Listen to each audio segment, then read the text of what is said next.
Hello and welcome back to the KCC channel. I'm Rob and I hope you're having a wonderful day today. Today we're jumping into the ProRevenge archives. Our first story today comes to us from Anouk Day. Don't tell mom the dog sitter's dead. Let's jump right in. This didn't happen to me, it happened to my sister. My sister moved up to South Carolina from Florida about a year ago, but she still visits us periodically. We're a big and close family. Shortly after Thanksgiving, she flew down with her husband and son for one such visit. She has 3 geriatric dogs, so she got a house and dog sitter.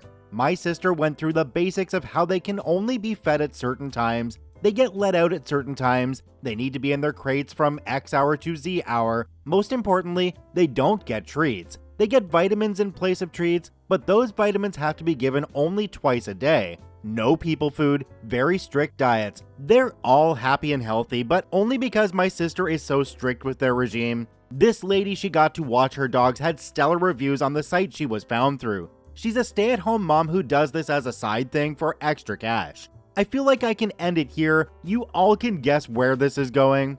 My sister left for Florida for a week. The first 5 days, everything is going well. Dog sitter texts my sister regularly or video calls. She shows my sister pictures and gives her regular updates of when she comes and goes to my sister's house. My sister just bought that house, by the way. She'd been working her butt off to finally be able to afford it. She put so much into making that a nice home for her family. My sister has some health problems herself. She's got a ton of prescription medication in her medicine cabinet. She brought enough for the week, but left the rest at home. Stuff for epilepsy, asthma, and allergies, but she's also got a ton of painkillers from when she had my nephew not that long ago. She's paranoid about becoming addicted, so she kept the pills for safety but never used them. It's a full bottle. On top of that, she's been a collector of rare beer for about 15 years now. Beer that's not even sold anymore because they were promotional from microbreweries.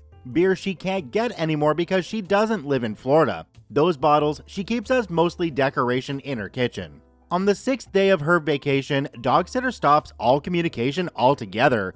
My sister texts, calls, emails, nothing. Radio silence. She's got a bad feeling, but she doesn't want to kill the mood because she doesn't get to see her family very often anymore. Day 7, she gets on a late flight back to South Carolina. The plane gets there around 2 in the morning. They drive an hour to their rural town. They get home. The front door is wide open. The lawn looks like someone in a truck, which dog sitter happened to drive, just tried to go drifting over grass and a tree before vacating the premises super quick. My sister goes to handle my nephew, who is groggy and screaming. It's been a rough day. She's thinking the worst, that someone robbed the house while this poor lady was there. My sister's husband, brother-in-law, goes inside to survey the damages. It's all clear. My sister and nephew go inside too. The back door is wide open. The couch looks like it exploded. The rug in the living room and the couch, and pretty much every square foot on the bottom floor, is covered in the kind of pee and poop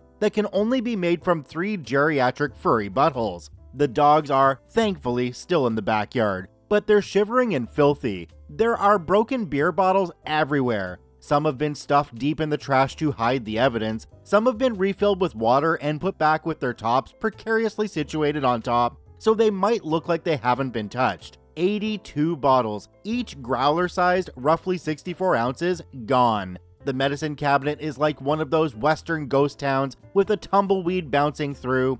My sister is already thinking this dog sitter threw herself a party. No way in heck could someone 5'6", 170 pounds, drink that much beer and take that many pills and not be dead. My sister called the cops, obviously. The police get there to figure this must be a break-in. They take a bunch of pictures, take an account of all the bottles and drugs that were missing. My sister cleans what she can, but gets to sleep because, thankfully, the upstairs hasn't been touched. One day later, the police find dog sitter. My sister has assumed she's dead and abducted, so the police were looking for her and her car. They found the truck run off the side of the highway, with this lady about 2 miles up, tweaking out of her mind, walking along the side of the road, screaming at nothing. They take her in for whatever charges, I don't know. Her husband bails her out and picks her up. According to her husband, this has happened before. Dog sitter has a drug and alcohol problem. At first, she's messaging my sister super apologetic, saying she'll reimburse my sister, and please don't press charges. My sister quotes her the price of the rug, a new couch, and the vet bills because her dogs had somehow gained access to 9 containers of doggy vitamins, and one of them was having liver failure. The dog is fine now, but she's an old Yorkie, so who knows. Also, my sister buys in bulk from a wholesaler, hence 9 containers. The total was somewhere around $800. My sister didn't bother with the beers, the meds, the lawn, cleaning the house. She could have. Heck, I would have. On top of that, my sister demands that dog sitter never dog sits again, and she has to refund my sister for her dog sitting. My sister works in advertising. I won't say what kind, but basically, if she sees or saw a dog sitter advertising herself as a dog sitter ever again, she has the means to drag this lady until all she sees is mud for the rest of her life. Dog sitter insists she's going to pay it back, but that my sister has to wait until they get their taxes back. Okay, so my sister waits. Late February, she texts dog sitter asking where her money is. Dog sitter immediately starts saying how she didn't do anything wrong. My sister is a bad dog owner and her dogs are miserable. None of the stuff my sister says dog sitter did was actually true. My sister has all the old texts of dog sitter admitting to all of it. So, this goes on for a while. Eventually, dog sitter starts saying how, as a courtesy, she has a friend who owns a furniture store. She will give my sister a credit of $200 for a new couch. And she has an old rug she doesn't want anymore that my sister can have. What? She paid my sister about $500, but insists she'll get the coupon to my sister soon. March goes by, nothing. Around March 20th, my sister marches her happy butt to the small claims court and files. Then, she snaps pictures of everything. Then she sends dog sitter the message, as a courtesy, I'm letting you know that I just filed this at the small claims court. Then the fun starts. This lady goes off on my sister. She says she's going to sue for slander and undue distress and harassment and blah blah blah blah blah. My sister saves all of it, including the fun bits where dog sitter threatens her family and calls her the C word 20 dozen times. Today is what, April 6th? Tuesday was the court date. Things move fast in a small town, I don't know. This lady shows up looking like she just got run through by a garbage disposal. She gives the judge her sob story, talking about how she did nothing but give my sister and her animals the best care, that my sister is making all this up. Yeah, my sister has the OG cop with her. She's got pictures of all the damage, the vet bills, the bottles, proof that she was out of town, police reports of both the break-in as well as dog sitter's DWI the following day. Dog sitter tries to spin it with that one law about how you can't serve alcohol to a known alcoholic. That obviously gets thrown right the F out. Dog sitter then tries to appeal to judge and my sister's sense of humanity. She tells them how her husband just left her and is suing her for full custody. Good. And that if she can't dog sit, how is she supposed to support herself or ever get her kids back? Tough cookies. The judge takes my sister's side for obvious reasons. Come the F on. Dog sitter is homeless now, living with her parents. She can't see her kids, who by the way don't want to see her. Apparently she was a drunk who ran her hubby's credit all the way down. She was abusive to her kids, and because of her heavy alcohol abuse, one of her kids has FAS. Dog sitter has 60 days to pay the remaining $300 or she faces jail time. I don't know how much time, sorry. Her husband filed for divorce already. Oh, and she lost her license thanks to that DWI. As a former addict myself and someone who's been through a DWI, I want to sympathize. That's a lot of stuff to go through. My sister gave her chance after chance, but at some point you have to take responsibility for your actions. It really seems like this lady has just been using her husband as a crutch while she tries to get better, only to backslide hard. It's rough, I know. I hope she gets the help she needs. My sister's dogs are doing well. She got a replacement couch on Amazon for like $75 and a nice fluffy rug for even less. Dog sitter eventually coughed up that coupon. It didn't even work. It was for something like 20% off with a purchase of $500 or more. So, no thanks. I have to say I agree with the comment section on this one, that OP's sister was way too easy on this person, especially considering they trashed their house, got rid of that whole beer collection, and just didn't care for the dogs. I mean, come on. I would have at least tacked on the value of the beer collection when taking them to court. Do me a quick favor, have a look down below the video. If that subscribe button's still red, it means you're not actually subscribed to the KCC channel. Please hit that subscribe button for more daily Reddit stories. Our second story today comes to us from Unlucky Lesbian No Love. Don't make my girlfriend cry. Let's jump right in. Okay, so this was a good few years ago, back when I was in high school. In case my username didn't give it away, I am happily and openly gay AF. And I came out at about 14, around year 9 in high school. I'm British. And from that second on, I was even more of a target. I was already the preferred bullying target. The school was aware of it. They were also aware that my family didn't take kindly to this. In my previous school, my mom had brought the police into the school on the day where the younger kids were coming to see if they wanted to go there because they weren't doing anything about me being bullied. So pulled a big huff and puff smokescreen to try and make it seem like they were fixing the issue, though they never did anything. I had plenty of small, regular, or petty revenges throughout my years, getting people kicked out of classes, forced into counseling, etc., but this is the big one. When I was nearly 16, I got my first girlfriend. We'll call her S. I was madly head over heels in love with S, basically from the second I met her, even though I didn't think I'd get anywhere because she was a straight girl from a good Christian family. So when we started dating, I was naturally over the moon. She was in the year ahead of me, so the bulk of our relationship was with her in 6th form and me in my final year of high school. Because of this, she didn't get touched by really any homophobia other than hearing it secondhand from me and seeing how much it affected me. Until the day of the incident. We used to hang out in the library over lunch because the librarian was one of the few people who actually really tried to keep people in order. But then it was closed one day during lunch, so we were stuck drifting around the school grounds. So we found ourselves a bench and sat, ate our lunch, chatted like normal, no real physical business because neither of us were into that PDA. We were just sat together, and once we'd stopped eating, we were holding hands as we chatted. And then one of my biggest tormentors, let's call her O, spotted me, unprotected, in the open, and with my girlfriend. She called over her group of lackeys, and they sat on the next bench and started their usual attempts of psychological warfare.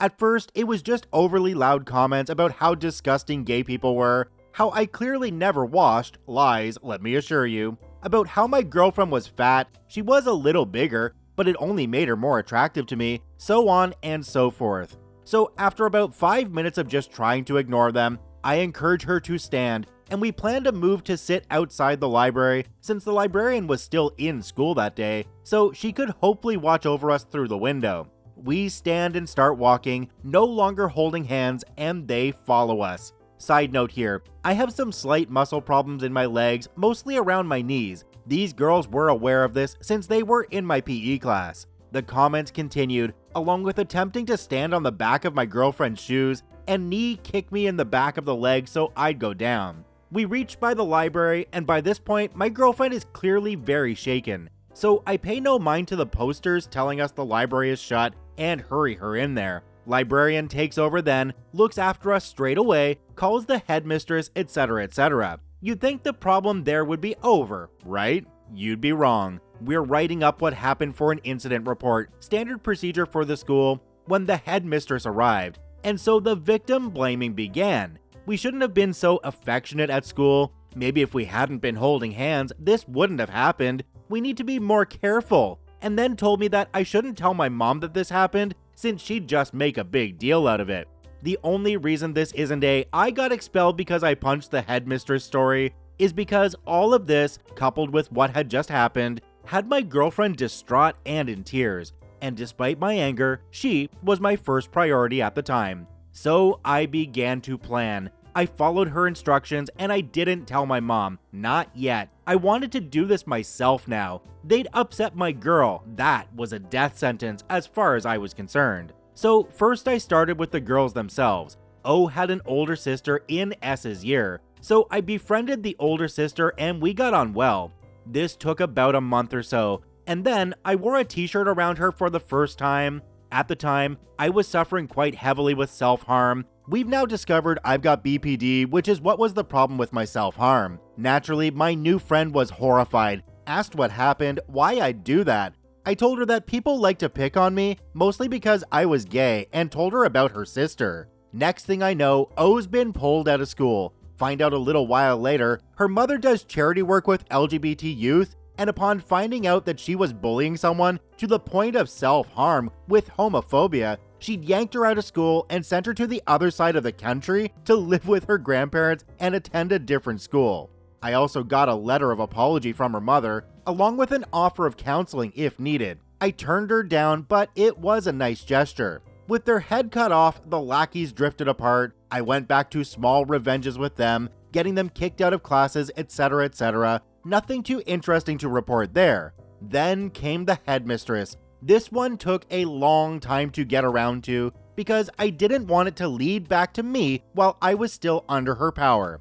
So the day after I got my exam results, I anonymously phoned Ofsted, the school inspectors, informed them that they were allowing students to be bullied to the point of suicidal behavior and self-harm, and that the headmistress had, on at least one occasion, if not more, told a student who'd been bullied due to their sexuality that it was their fault and refused to handle the issue. And then I waited. A friend of mine was still in the school, being a year younger, and she became my source of information. They went back in September, and the headmistress was no longer there. Apparently, she'd stepped down, despite having no feasible reason to, as the school had been doing well. We have basically come to the conclusion that she was gently coerced out of her job and simply said step down to save face. And the reason I'm posting this now is because I saw my old headmistress the other day. While I was with a friend, she was working at Next, a clothing store, stacking shelves, etc. I asked her how she was doing, and she was giving the very fake, yeah, things have been okay BS. My friend, who is an absolute genius,